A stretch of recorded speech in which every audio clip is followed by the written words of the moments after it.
Hi guys, welcome to KOKO Ranch. One of the coolest things about KOKO Ranch is that we're not just Hoyas, even though that's my favorite thing, but we have cattle here, and they're very friendly cattle. And every time that we go out, they come right up to our golf cart and they hang out. They don't necessarily like to be touched, but they'll even act like they want to get on the cart. So these are KOKO Ranch cattle, and they're Black Angus.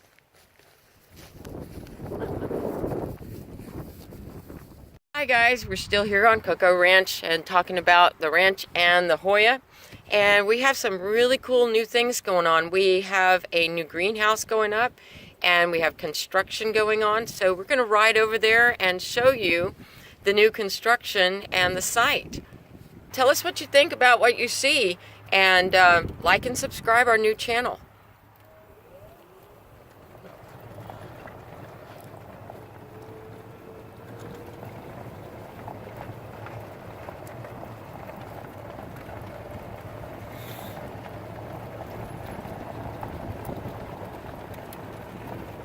This is the new beginning of our second greenhouse. The first greenhouse is right there, and it's been in production for about 3 years.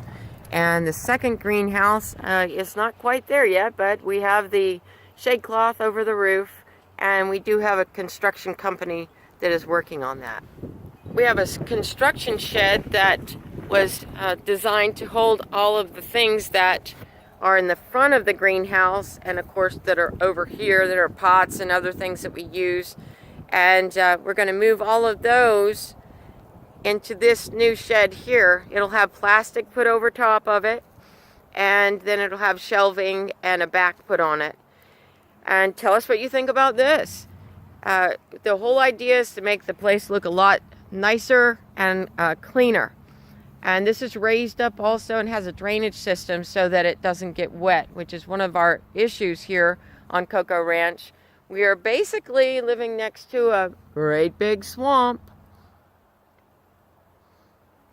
which helps us with our humidity factor with our Hoya. The Hoya really like to have high humidity, and the swamp area really provides that high humidity. All right, we're about to enter the first greenhouse, and like I said, it's windy. Sorry about the sound, but we're about to enter the first greenhouse and show you a little bit about the interior, how we grow the Hoya here. And of course, I have a granddaughter, and we have a play area set up for her so that while we're working, she can be playing. Then I have the beginning of the grow area. And remember that not all of your cuttings are going to survive. And even after you've started your cutting, you may overwater or underwater, and not everything survives. I utilize all the space. We hang along the edges of our tables.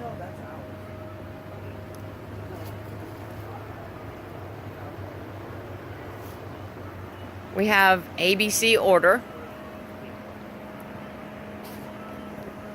Now, I don't always have them in ABC order because there are certain plants that either need more attention and need to be closer to me, or they just don't grow that well in a certain part of the greenhouse.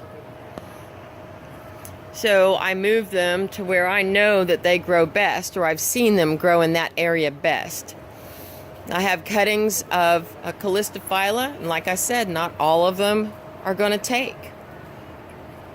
Other plants I don't grow in pots. They are grown in a big flat with layers of fine fern bark, and soil.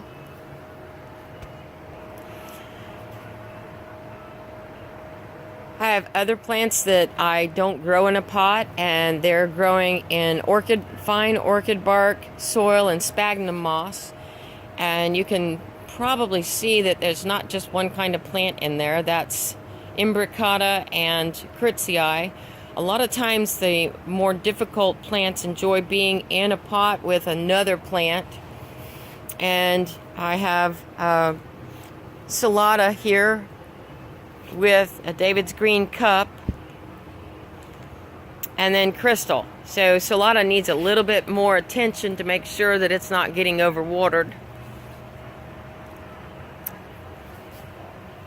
But it's basically an ABC order throughout the entire greenhouse. They're on grow tables, and I have fans that cause the air to move. When you water and the plant has water sitting on those leaves for any length of time, you'll find that the leaves will either have little spots on them, and those little spots indicate that the fertilizer or the minerals that are in your water are gathering on the leaves, and it'll make a thing that looks like to you maybe that it's got fungus or something, and it's not a fungus. Now there are some funguses that grow on the leaves, but oftentimes what you see on the leaves is a deposit from your water. It's really best if you water your pot thoroughly and then let it dry out. And most plants, as long as you have a well-draining soil, and we'll talk about that at length at a later date, please, if you're enjoying the video and seeing these Hoya plants, subscribe and like not only my Instagram, but my new channel. The most exciting of the plants are those that I haven't had growing before. I have some macrophylla that are going to supposedly have yellow flowers, so I've been growing those. And I have some, I can't say that word, Parcherari. Anyway, there's several apparently with different numbers that I have coming in from Europe. And I have this really special variety of Obovata with some spectacular variegation. I'm trying to reproduce just that. These are obtusifolioides, and it's funny, we can't say those words. Here's a really nice teddy bear, and these are all the rage. I have a couple of these already sold, but these are the Hoya argentea princess. We'll talk more about those in a later video also, to let you know where they came from. Here's some Splash, Hoya pubicalis Splash. I have some larger plants back there. I have some cuttings over here. Remember, not everything survives, and when it dies fast.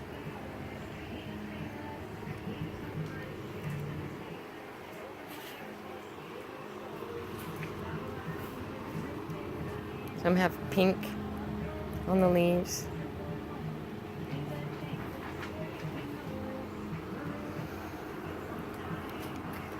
In a greenhouse with approximately 10,000 plants, you're going to expect to lose, or even with your greenhouse or your plants in your house, you can lose 20% a year. You may have some years where you don't lose any, and other years where, you're like, man, what's happening?